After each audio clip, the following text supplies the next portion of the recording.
Buenas noches, bienvenidos todos a las instalaciones del Real Club Náutico de Sanlúcar de Barrameda, entidad que está demostrando año tras año pues, ser una entidad abierta a la sociedad, y muestra de ello es el acto que hoy tenemos aquí. En primer lugar, me gustaría, pues, como siempre, agradecer a nuestros patrocinadores ya habituales, Heineken y Barbadillo, que son los patrocinadores que nos permiten, pues, proporcionar una copa de cortesía a la finalización de este acto. En segundo lugar, pues agradecer a todos mis compañeros de Junta Directiva por su esfuerzo, trabajo, dedicación con carácter altruista al desarrollo y organización de este tipo de eventos, este tipo de actos, pero muy especialmente a mi compañero aquí presente, Daniel González Florido, que hace una promoción de la cultura increíble en esta entidad. En tercer lugar, pues es un doble honor para esta entidad, para el Real Club Náutico de Sanlúcar de Barrameda, tener aquí la oportunidad de la presentación de este libro, un Belén como otro cualquiera. Y digo doble honor, pues en primer lugar, pues por su autor, aquí presente, muchísimas gracias, Chema. Y en segundo lugar, pues evidentemente porque todos los fondos, en este caso los beneficios que se obtengan como consecuencia de la recaudación de la venta de ejemplares, pues irán destinados al desarrollo de programas sociales para personas sin recursos y a la promoción cultural entre adolescentes, y todo ello bajo el paraguas de la Fundación de Cultura Andaluza. Así que es un placer y un honor, como digo, que tenga lugar este acontecimiento aquí. Espero que os sintáis acogidos y cómodos en estas instalaciones. Y buenas noches. Paso la palabra a Jesús Otaola-Urruchi, amigo y empresario de esta ciudad. Buenas noches, muchas gracias.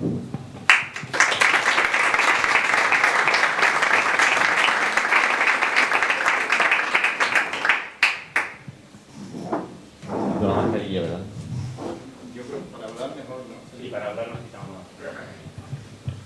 Buenas noches. Bueno. Conozco al autor del libro desde hace más de 15 años. Somos amigos y, a pesar de haberse cambiado de provincia hace 12, nuestra amistad ha ido creciendo con el paso del tiempo. Esto es un hecho, es la pura verdad. ¿Cómo puede una amistad ir creciendo desde la distancia cuando lo que suele suceder es más bien lo contrario? Muchos amigos van dejando enfriar su relación, aunque ellos mismos no lo quieran. Y desgraciadamente ocurre bastantes veces lo que dice el conocido refrán: lejos los ojos, lejos el corazón. Recuerdo que una vez, al tomarme un café en un bar, en el sobrecillo de azúcar, venía una frase de un célebre personaje de la historia, y cuya cita me impactó hasta el punto que utilizaré como parte de esta presentación. Es del filósofo alemán Immanuel Kant, y dice así: la amistad es como el café. Una vez frío, nunca vuelve a su sabor original, aun si es recalentado. ¿Cómo ha sido posible que nuestra amistad se haya ido fortaleciendo y aumentando desde ciudades diferentes? Gran parte de la culpa la tienen estos cuentos que hoy me toca presentar. 14 cuentos durante 14 años que he ido recibiendo cada Navidad desde que nos conocemos. Suelen venir acompañados de una tarjeta de felicitación navideña de toda mi familia. Un crisma manuscrito que siempre comienza de la misma manera: muy queridos Menchu, Matu, Jesús, Antonio, Edu. Son felicitaciones navideñas escritas de su puño y letra, a las que acompaña siempre un cuento. Y esos 14 cuentos son los capítulos de este libro, un Belén como otro cualquiera. Y como subtítulo se lee 14 cuentos que te llevan al mismo sitio. Cuando Chema Molina me pidió que le presentara esta obra aquí en Sanlúcar, debo confesar que me sentí un poco superado por la tarea. Estuve tentado de decirle que no, que tengo mucho trabajo y que seguro encontraría otros presentadores mucho más interesantes que yo. Pero un amigo es un amigo, y en nuestro caso les aseguro que nuestra amistad no se ha enfriado. Lo comprobamos cada vez que viene a verme a Sanlúcar. Es como si no hubiera pasado el tiempo y ayer mismo hubiéramos estado charlando, tomando un café en la Ibense, como hacíamos cuando el autor vivía en Jerez y daba clase a mi hijo en el Colegio Guadalete. Gran parte de la culpa de este hecho tan insólito tienen sus cartas, sus postales y sus cuentos de Navidad. Se trata de un grupo muy heterogéneo de cuentos sin aparente relación entre sí. A veces pienso que todos ellos reunidos en un libro es algo así como cuando teníamos 5 años y decidíamos montar un Belén particular en nuestro cuarto de juego. Un Heisenberg por aquí, un Madelman por allá, un kit de Famóvil, una muñeca Barbie, el castillo de Sim, un caballo vaquero enorme, unos indios de plástico y en el centro un enorme bebé que hacía de niño Jesús. Imaginen la escena y tendrán un Belén formado por un niño pequeño orgulloso de haber rendido el mejor homenaje al nacimiento de Cristo con sus juguetes. Sin embargo, estos cuentos sí tienen ideas en común. Antes de ir desglosándolas, me permito darles un consejo. Recomiendo no leerlos seguidos. Como he dicho, fueron escritos de año en año. Yo recomiendo leer uno cada día y si van a leerse dos, uno por la mañana, otro por la tarde o por la noche incluso, pero no los dos al mismo tiempo. Para mí la idea del libro es hacer un homenaje a la amistad, y lo subrayo lo de la amistad.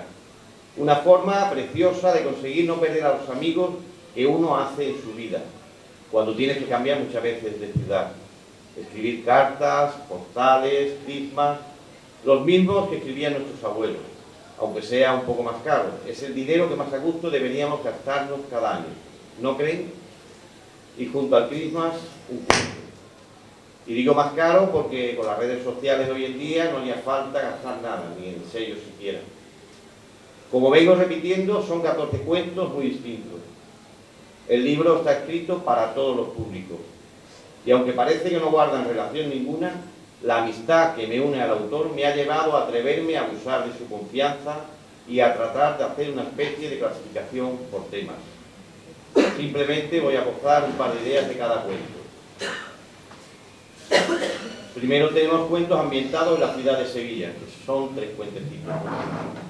El primero sería Otra vida detrás de la pantalla, y hace alusión a un famoso juego de ordenador llamado Fortnite.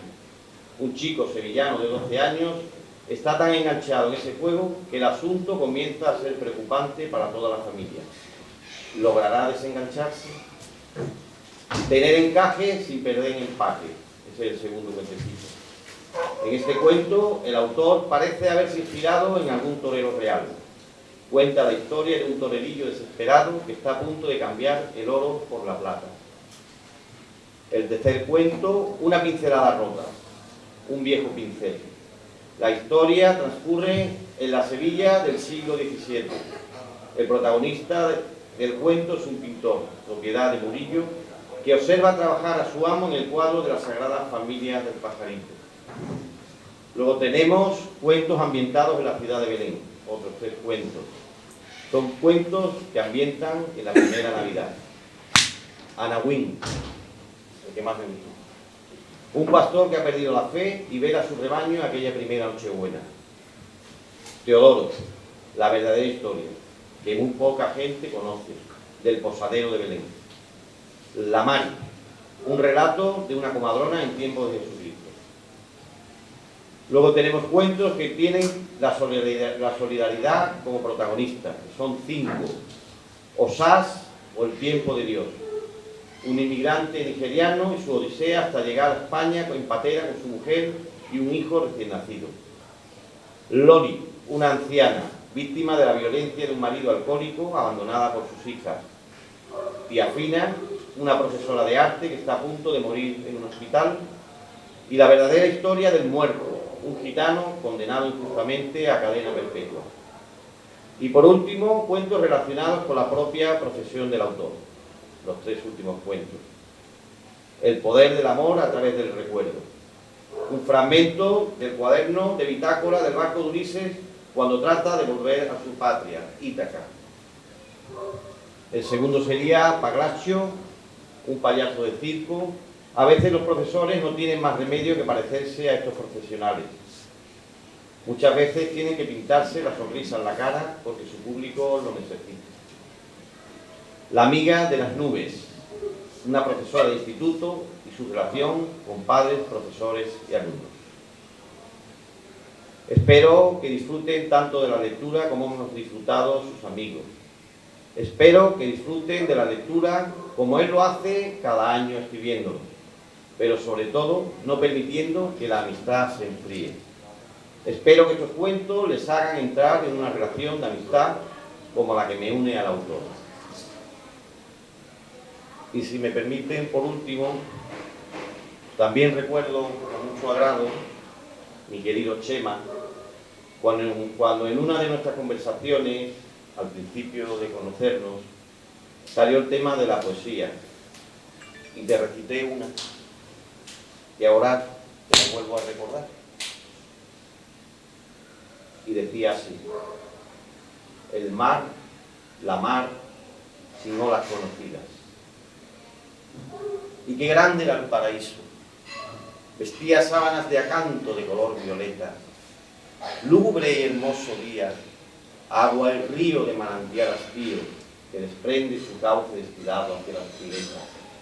Luz bravía, espuma seca, delirios de pasiones y poetas que temían soñando en la mar, que amaban la luna y la mar.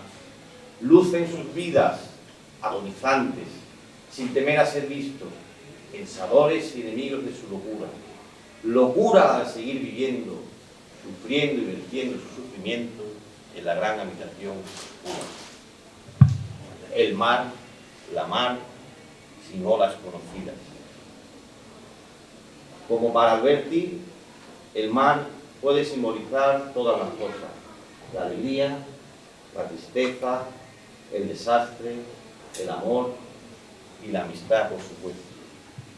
Y esa amistad tiene que perdurar con esas olas desconocidas que serán tus próximos cuentos. No dudes en seguir mandándolos. A mí y a todos tus amigos. Muchas gracias.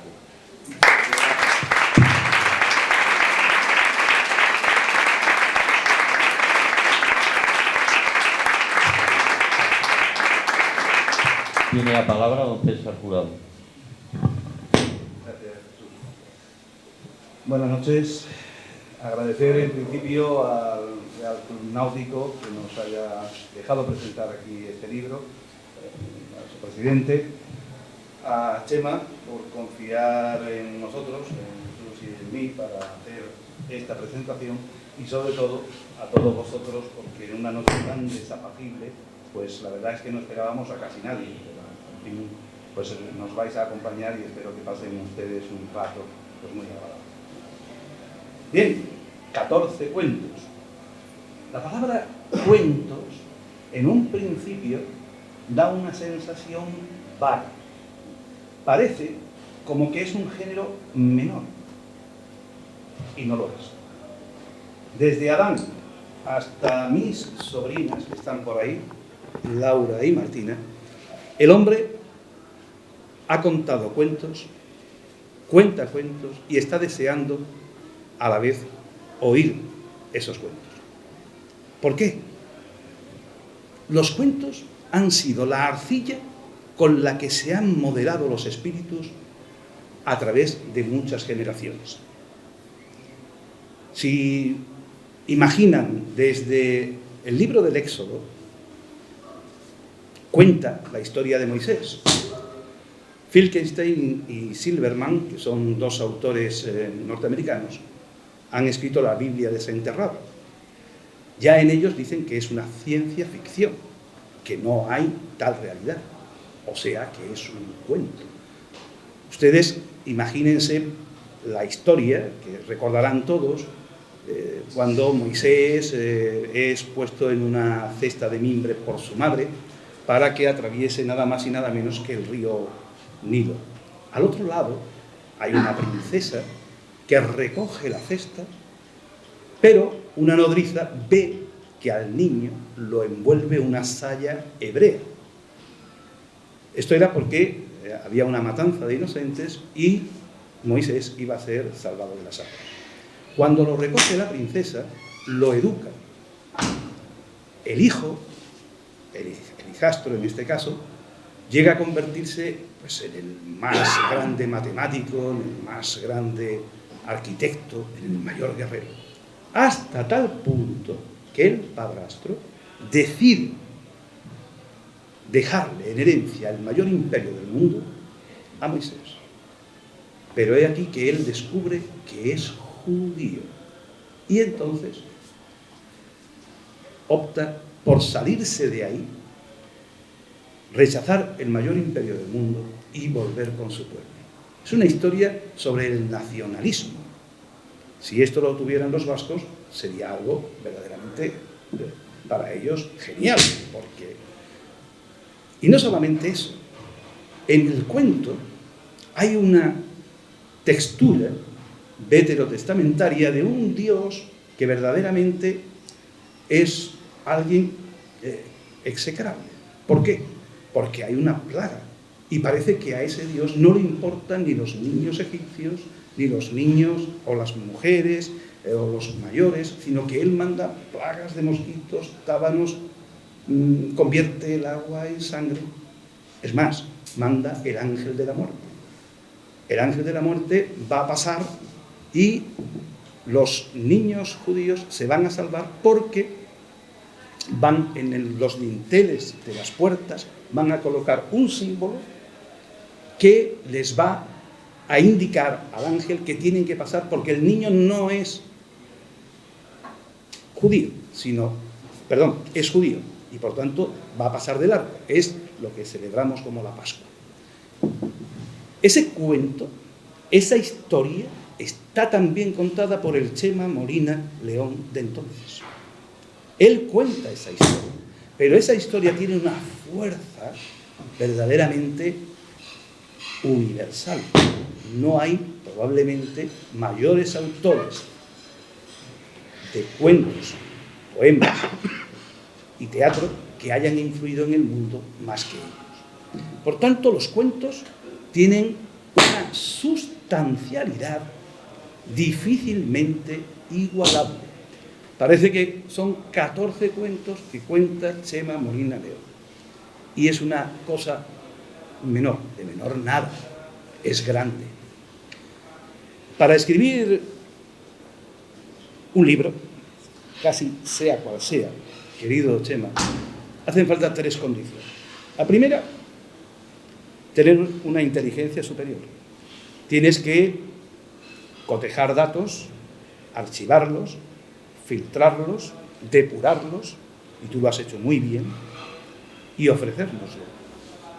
La segunda condición es que te interese el paisaje humano.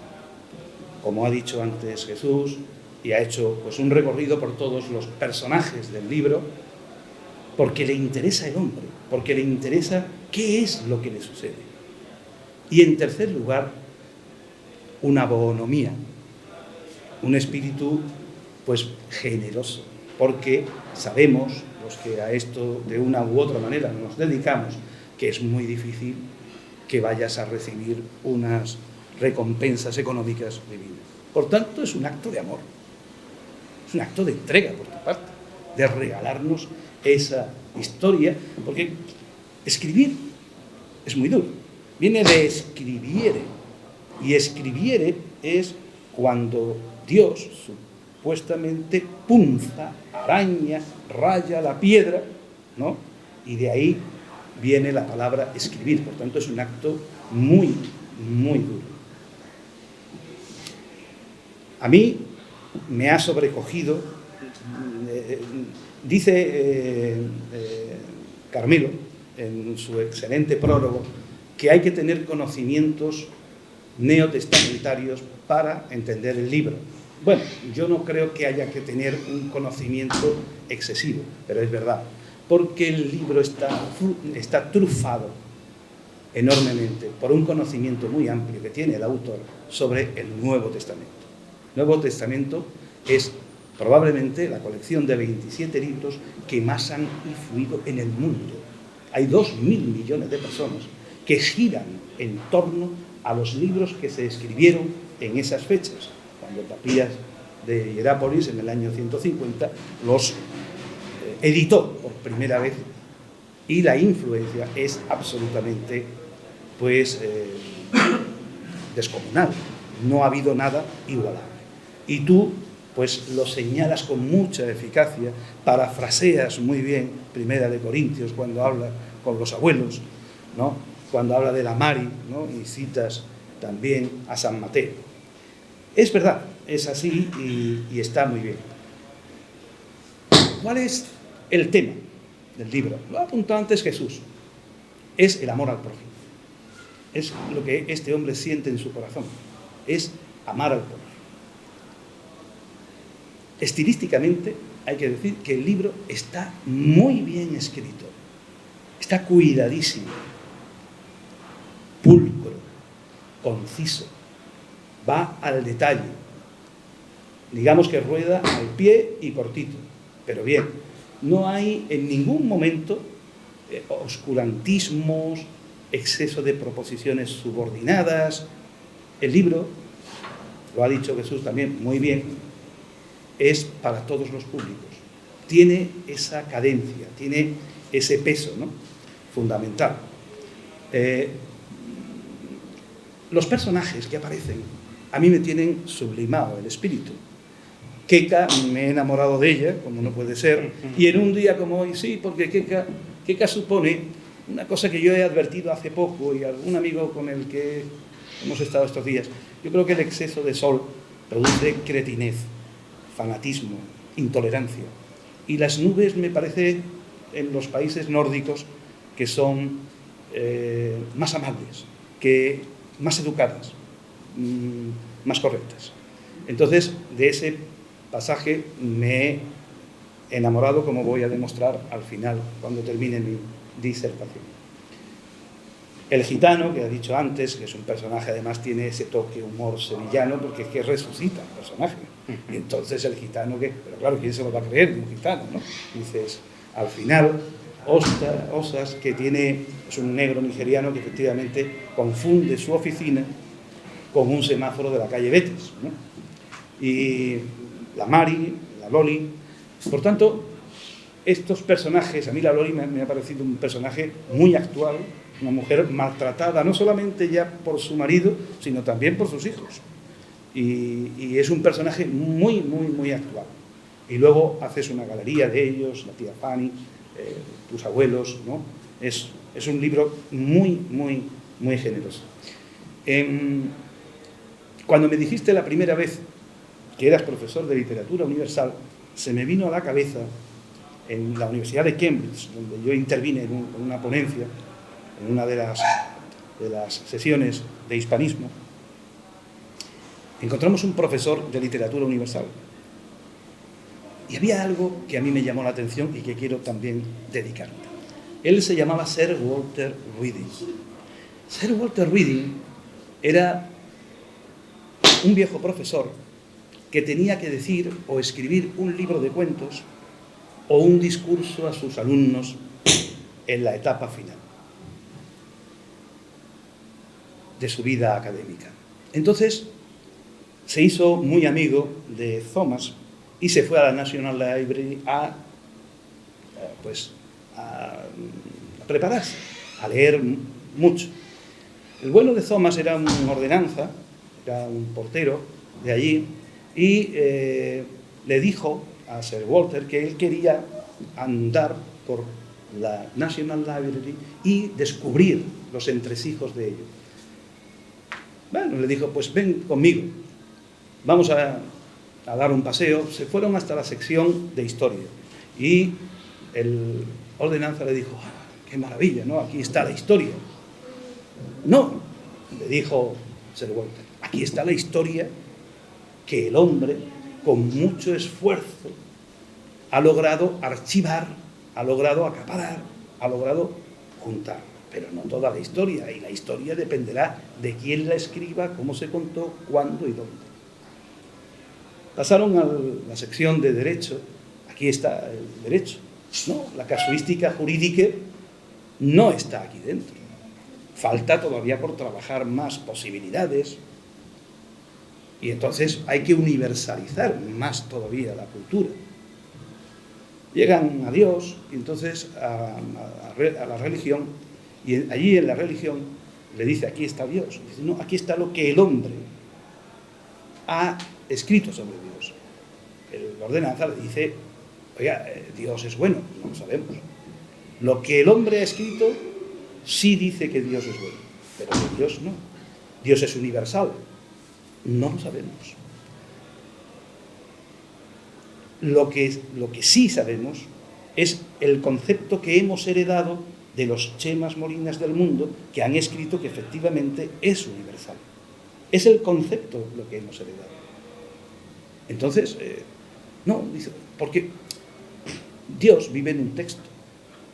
Sin un texto no podemos caminar. Los Altar Veda, Rig Veda, hinduistas aman a Dios a través de los textos védicos, y lo que aman son a los autores de cuentos y poemas de esa cultura. Los budistas lo que hacen es amar el budismo a través del canon Pali y del Nirvana. Los judíos aman a través de los libros y en los libros en los que creen, en el Antiguo Testamento, no en el Nuevo, que no se lo creen. Los cristianos creemos en el nuestro, en los poetas que contaron, en los Chemas Molinas de entonces, que contaron las historias y poemas. Y por último, los islámicos igualmente creen en que el texto islámico es a la vez pues, el concepto que viene en el libro. Lo que adoramos, en definitiva, son a los poetas y autores de cuentos que escriben sobre Dios. Aquello perturbó la lozanía de Thomas, que era un hombre primitivo, y que todo aquello le parecía descomunal. Entonces, Sir Walter se fue arriba a la torre de la Espiral, y allí creyó él que en aquella torre encontraría los libros para la universalidad de sus cuentos. Y allí descubre el primer libro, es un libro cuyas páginas al pasarlas leían el rostro de la persona que las pasaba. O sea que la literatura, en definitiva, es el espejo donde todos nos estamos reflejando constantemente. Como un maestro de psicología. El segundo libro le pareció algo increíble, pensó él, porque estaban allí recogidos todos los pensamientos inconfesables de todos los futuros autores de cuentos de Europa. O sea, íbamos allí, leíamos Chema Molina León, los pensamientos que no contó ni a su madre, ni a Jesús, ni a nadie, y estaban allí recogidos. Le pareció que esto, para hacer un cuento universal, también le inquietó. El tercero era un libro cuyo protagonista escribía otro libro, y en este otro libro el protagonista volvía a escribir otro libro más. Y así sucesivamente. Y pensó si no éramos todos como especie de guiñoles movidos en el teatro, en el gran teatro del mundo, por hilos invisibles desde arriba. El cuarto libro, cuando lo descubre, era un libro que criticaba, resumía a otro libro anterior, y ese libro resumía a otro anterior. Y entonces, ¿qué hizo Sir Walter? Pensó él que había que escribir un libro sobre la inutilidad de volver a escribir nunca más libros. Esto era lo que pensaba. Con esta idea se fue a su casa y entonces empezó a escribir esa inutilidad de los libros, de los nuevos autores. Empezó, pero le ocurrió algo que no se esperaba. Las letras se le revelaron, porque les había descubierto que todo el alfabeto, haciendo todas las posibilidades que pudiera albergar, jamás podrían contestar a las grandes preguntas que se hace el hombre cuando está vivo. ¿De dónde vengo? ¿A dónde voy? ¿Por qué estoy? No había forma de contestar a esas grandes preguntas. Y entonces se revelaron, la Q dijo que quién era este, y dijeron que era Sir Walter, un autor de cuentos, y que por tanto los habían descubierto a las letras y que proponían matar a Sir Walter. Y así hicieron. Se rebelaron, saltaron del teclado del ordenador y saltaron hasta las manos de Sir Walter y lo recorrieron hasta llegar a ahogarlo. Dicen por ahí que están buscando una nueva víctima, alguien que vuelva a escribir cuentos. Es verdad, hay algo en ello. No sé si te habrá asaltado la idea de cuando escribes, cuando lo logras hacer, uno tiene la sensación de la inutilidad de escribir.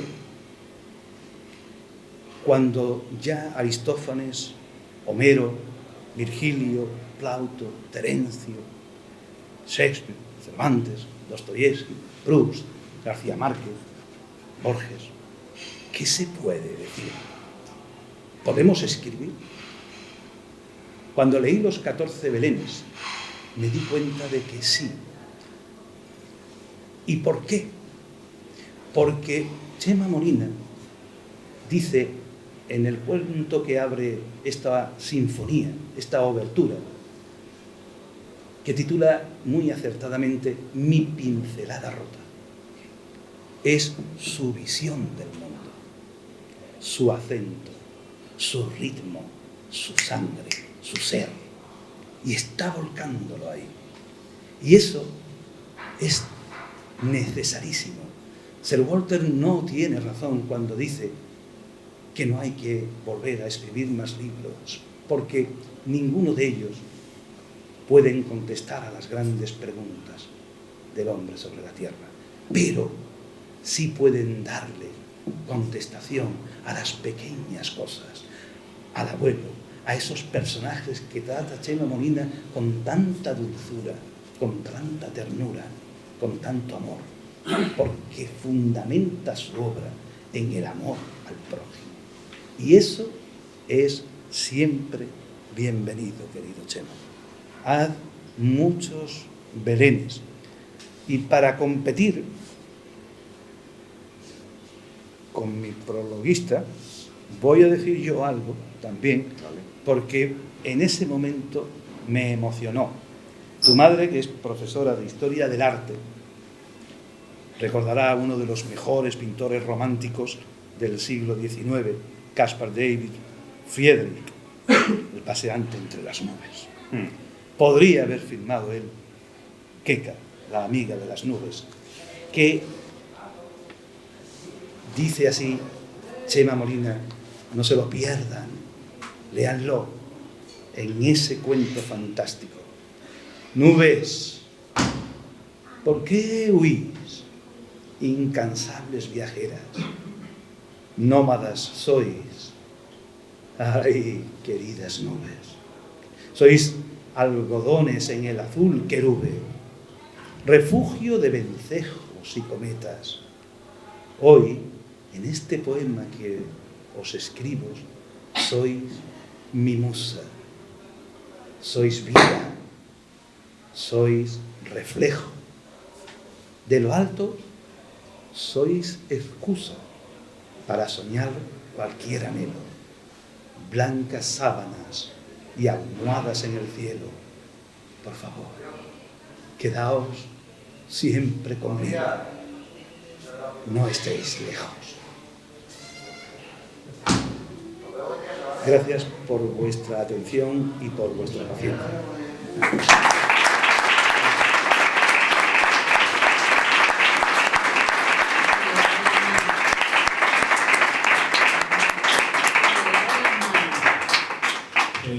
Chema, me vas a permitir que antes pues corrija lo que debió de ocurrir antes y que no es otra cosa que un fallo de protocolo, o lo que yo considero un fallo de protocolo y que asumo totalmente, que ha sido para tomar la palabra, hacerte la presentación que me he hecho. O sea, si me permite voy a hacer una breve reseña de su currículum José César Jurado Espinal, miembro de la Academia de Arte y Ciencias Cinematográficas de España, profesor de la Facultad de Educación del Departamento de Didáctica de la Lengua y Literatura de la Universidad Complutense y profesor de Teatro y Oratoria en la Licenciatura de Comunicación Audiovisual de la Fundación Felipe II. Disculpa, por favor, el error y lo siento mucho. Toma la palabra Gemma Moreno.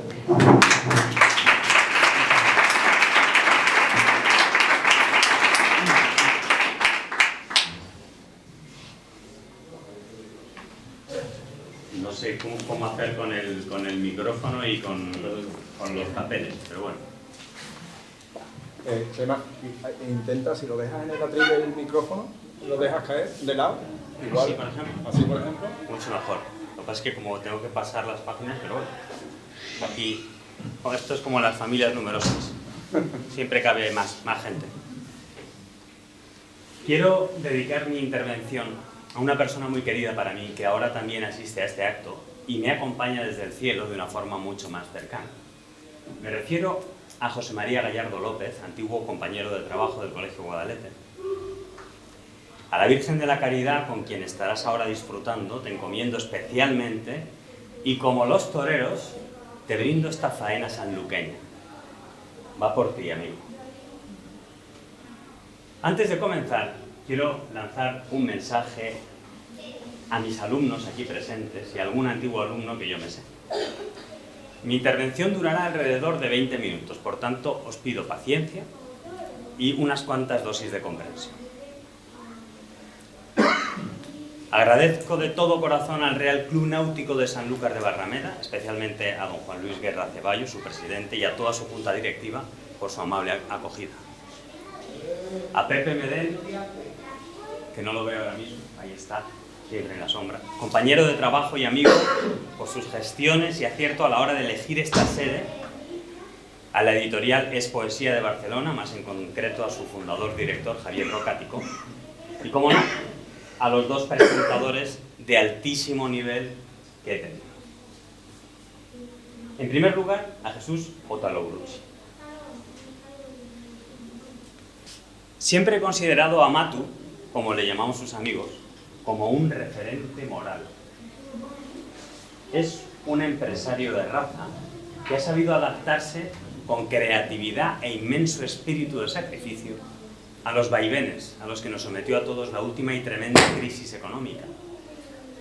Ha conseguido reinventarse como empresario de la hostelería y para mí, como digo, es un modelo de lucha y superación constantes.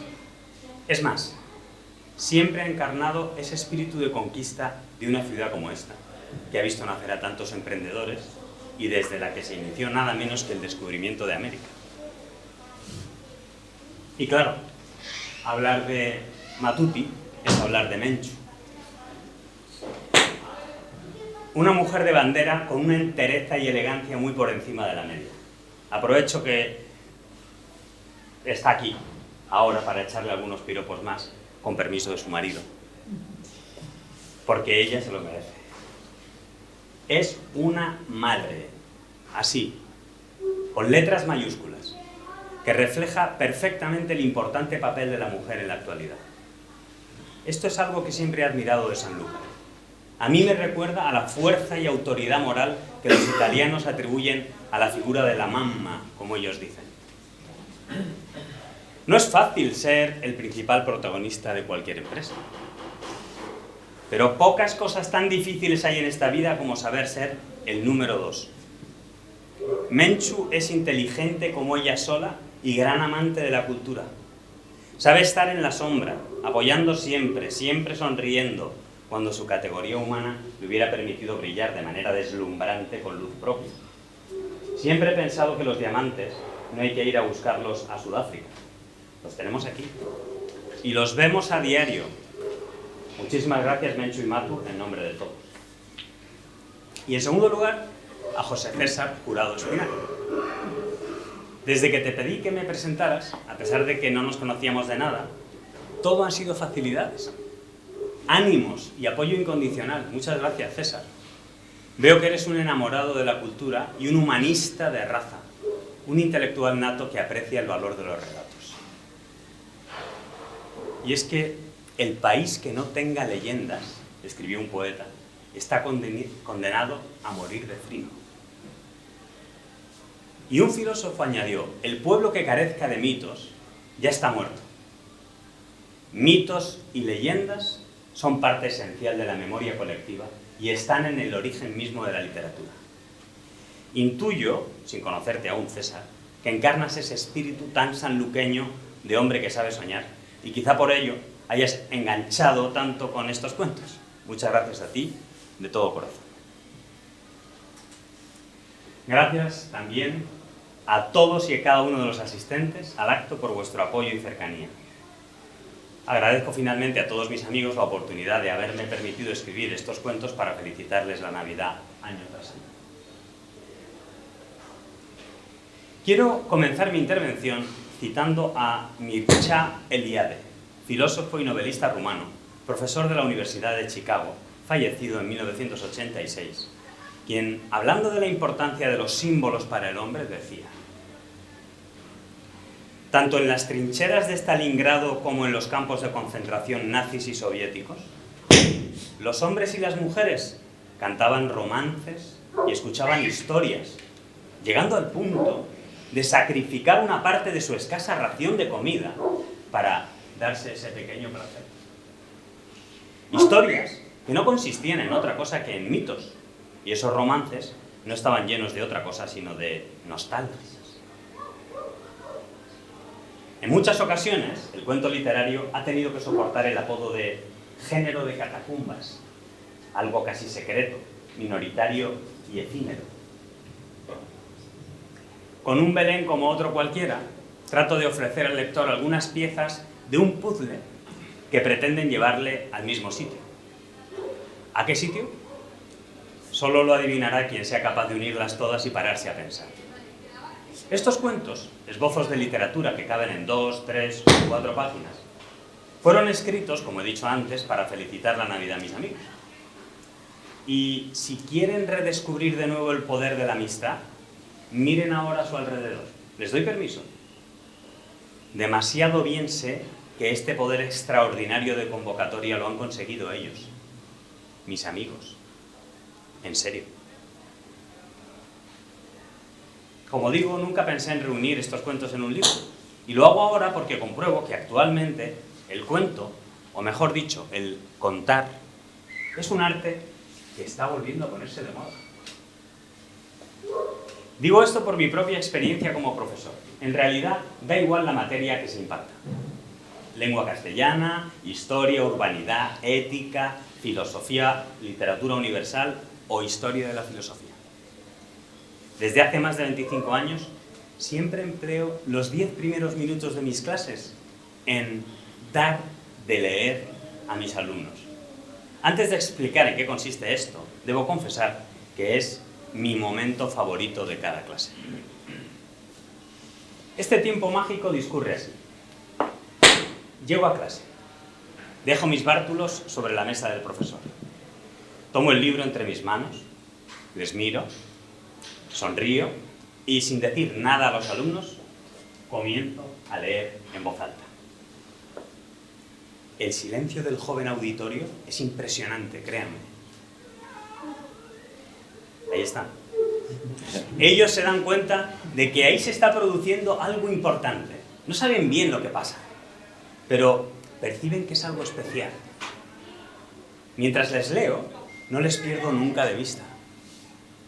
Hasta en los momentos más apasionantes de esas lecturas, soy capaz de contemplarlos por encima de los renglones.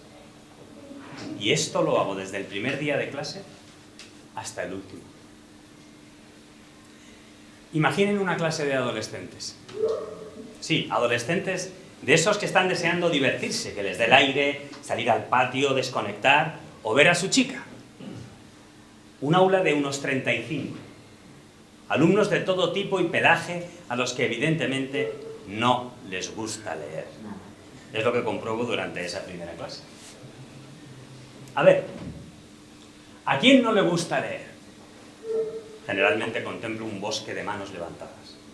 Y los escasos dedos que no se levantan es en algunos casos, por pura indiferencia a la pregunta planteada.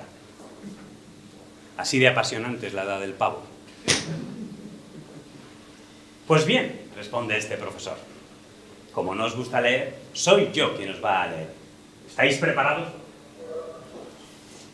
Los alumnos se miran entre sí. Alguno, por si acaso, abre su cuaderno, no vaya a ver gato encerrado en la actitud de este tío que parece haberse vuelto loco. No, es inútil tomar notas. Intentad escuchar, eso es todo. Poneos cómodos, tenéis que estar relajados. Y mira, si alguno quiere dormir, que se duerma.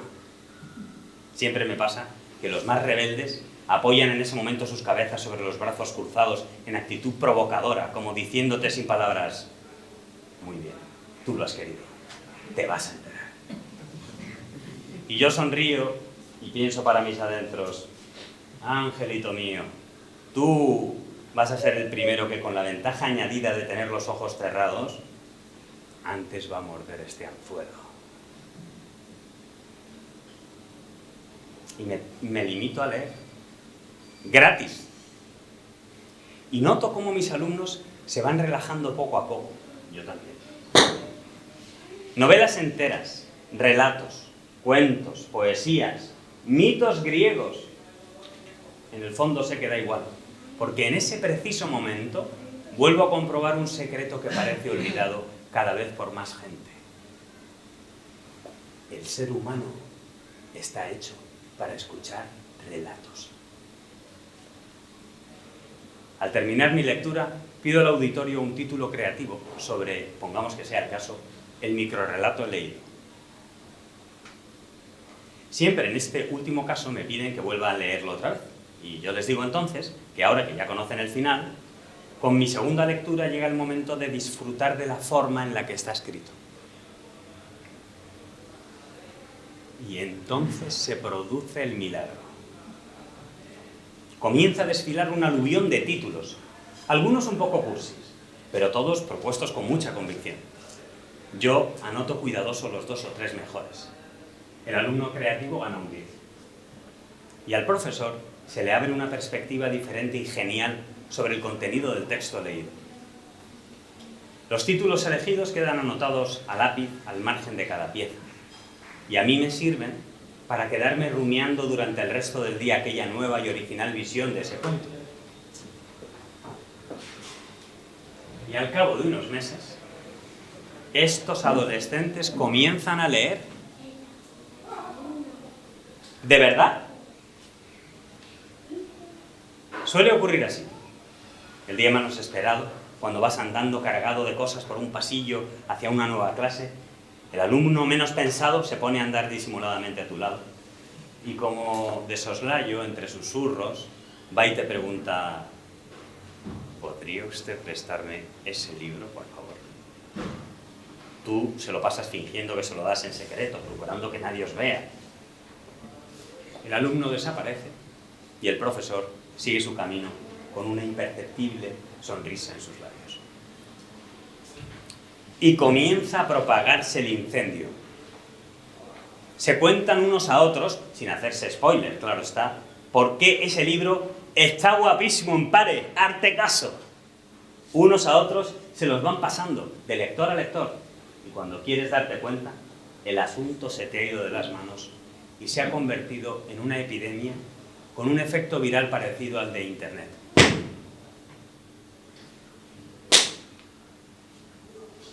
En este periodo de la historia altamente tecnificado que nos ha tocado vivir, atrapados muchas veces por esa enorme y pegajosa tela de araña de las redes sociales y nuestros grandes medios de difusión de masas, se observa cada vez a más gente que está sola, dispersa, como con miedo al silencio y a la indiferencia de los demás. Por eso estarán de acuerdo conmigo en que quizá el 50% de nuestra vida intelectual se activa cuando nos atrevemos a apagar el móvil. Nuestra sociedad echa en falta el diálogo auténtico entre personas reales. Esas conversaciones de amigo a amigo en las que los interlocutores se sienten siempre protagonistas. ¿Verdad? Esto es lo que ocurre cuando leemos. De alguna manera, se da una misteriosa y especial relación de amistad entre el escritor y el lector. Y cuando se llega a ese caso, el profesor lector debe desaparecer una vez que ha comenzado ese apasionante diálogo. Siempre pienso que el mérito del profesor es prácticamente nulo en este proceso. El placer de leer nunca dejó de estar ahí, en esos corazones adolescentes. Lo que pasa es que estaba como secuestrado, cosa de la que ni ellos mismos se habían dado cuenta. Y secuestrado por un miedo secreto y muy antiguo. El miedo a no entender. Y cuando su profe les trata como adultos, al confiar en que pueden entender, se encuentran con que ahí delante tienen una historia de cuerpo entero, contada por alguien con quien pueden entablar un diálogo. La voz del profesor les reconcilia de nuevo con la escritura.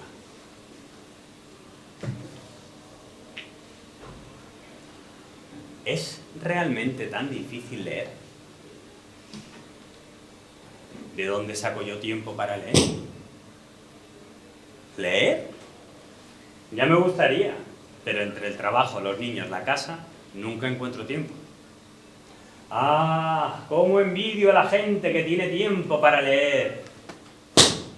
¡Ay, si yo tuviera tiempo para leer! Parece que estamos planteando la pregunta del millón cuando todos los que estamos aquí tenemos experiencia de que el tiempo es como un chicle. Se puede estirar hasta límites insospechados cuando algo nos interesa. Y es que cuando esto ocurre, sacamos tiempo de debajo de las piedras. Todo es cuestión de que algo nos interese de verdad. Y parece que hoy en día leer no interesa de verdad. Sacar tiempo para leer. Esta expresión, ya de por sí un poco derrotista, piénsenlo, indica en quien la emplea que no tiene auténticas ganas de leer. Si nos paramos a pensar con detenimiento, tendremos que reconocer honestamente que nadie tiene jamás tiempo para leer. Ni mis alumnos adolescentes, ni sus profesores, ni sus padres, ni los pequeños, ni los mayores. Nadie. Ya, pero ¿y por qué entonces hay gente mucho más atareada que yo que sí que encuentra tiempo para leer? Dejaré que sea Daniel Pennac, en su maravilloso libro titulado Como una novela, quien nos conteste. Porque, cito, el tiempo para leer siempre es tiempo robado. Al igual que el tiempo para escribir, por otra parte, o el tiempo para amar. ¿Robado a qué?, continúa el autor. Digamos que al deber de vivir. El tiempo para leer, al igual que el tiempo para amar, dilata el tiempo de vivir. Si tuviéramos que considerar el amor desde el punto de vista de nuestra distribución del tiempo, ¿qué arriesgaríamos?, continúa este profesor. ¿Quién tiene tiempo de estar enamorado? ¿Se ha visto alguna vez, sin embargo, que un enamorado no encontrara tiempo para amar? Yo jamás he tenido tiempo para leer, prosigue Pennac, pero nada, jamás ha podido impedirme que acabara una novela que amaba.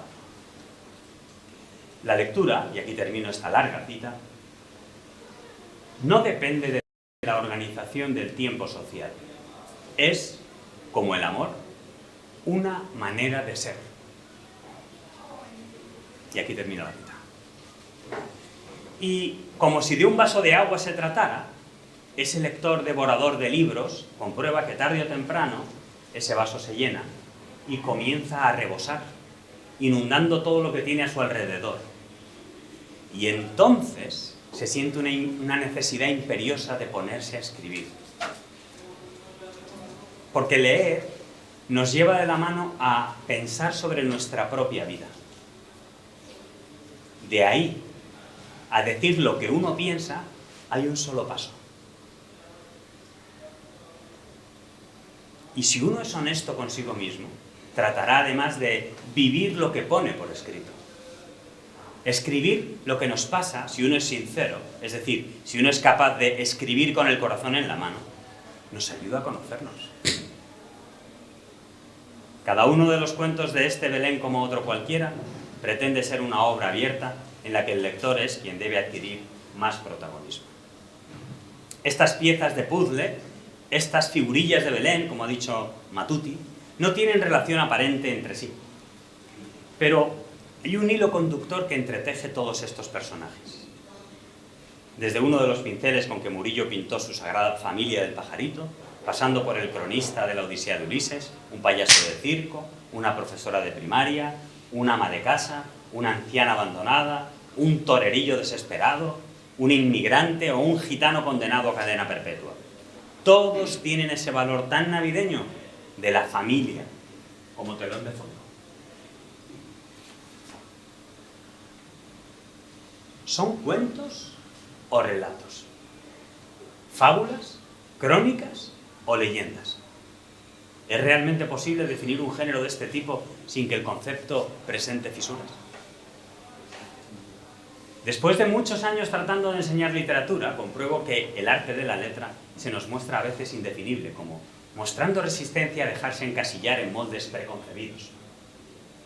Los géneros literarios se intuyen, se distinguen, pero a la hora de ser definidos, esas estructuras vacilan y se mezclan unas con otras, dando lugar a géneros intermedios que burlan cualquier intento de definición. Más allá de la literatura, se sitúan unas formas que no son estables. Estoy terminando. Viejo truco con alumnos. Estoy terminando. Como digo, pretendo provocar una reflexión en cada lector. Dicen de las buenas películas que generan un sabroso debate al día siguiente en el desayuno. Eso es lo que busco. Incitar a pensar. Quiero que el lector logre pararse un poco y que contemple. Me gustaría abrir ventanas en la cabeza de mis lectores que faciliten un acercamiento a la realidad. Una realidad que no es algo analítico, matemático y cerrado. Y por tanto, el cauce de aproximación a ella debe ser abierto, problemático, auténtico diálogo y vida. Y por eso podemos meternos en el pellejo de cada uno de estos personajes. Como dice Anton Chejov, las obras de arte se dividen en dos categorías, las que me gustan y las que no me gustan. No conozco, dice el escritor ruso, gran maestro del cuento, ningún otro criterio. Y yo ahora les pido que cuando se lean este libro, tengan esto en cuenta a la hora de invitar a sus amigos a la próxima presentación. Así pues, y así termino estas palabras, cualquier acierto se lo debo a mis amigos, que pacientemente han tenido que leer estos cuentos año tras año. Los errores y pasajes más aburridos son mi propia contribución. Muchísimas gracias de todo corazón.